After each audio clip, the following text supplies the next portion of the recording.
మరియు పరిసర ప్రాంత ప్రజలందరికీ నమస్కారం.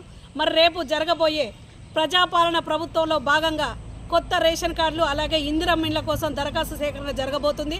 మరి తెలంగాణ రాష్ట్ర ప్రభుత్వం ప్రతిష్టాత్మకంగా నిర్ణయించిన అర్హులైన అందరికీ రేషన్ కార్డులు అలాగే ఇందిరమ్మ ఇండ్లు ఇవ్వాలని ఎంతో పెద్ద గొప్ప మనసుతో నిర్ణయం తీసుకోవడం జరిగింది. మరి మొన్న ప్రజాపాలనలో ఎవరైనా దరఖాస్తులు పెట్టుకొని వాళ్ళు ఉంటే మరి ఖచ్చితంగా రేపు దరఖాస్తులు పెట్టుకోండి. ఇది నిరంతరం ప్రక్రియ, ఒకే రోజు అయిపోతుందని ఎవరు కూడా ఆందోళన పడద్దు.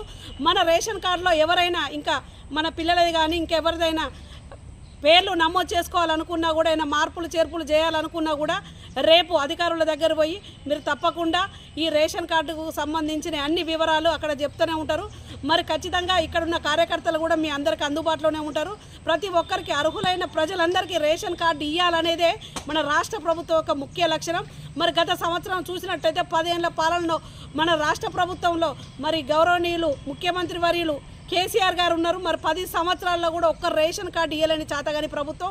మరి ఈరోజు ఈ 10 నెలలనే కొత్త రేషన్ కార్డుల కోసం ఇందిరమ్మ ఇండ్ల కోసం దరఖాస్తులు పెట్టుకోమంటే ప్రజలందరూ ఎంతో సంతోషంగా ఉన్నారు. మరి తెలంగాణ రాష్ట్ర ముఖ్యమంత్రి వారికి అందరూ తరపున ధన్యవాదాలు. ఎందుకంటే రేషన్ కార్డులు లేకుండా నిరుపేద కుటుంబాలు చాలా ఉన్నాయి.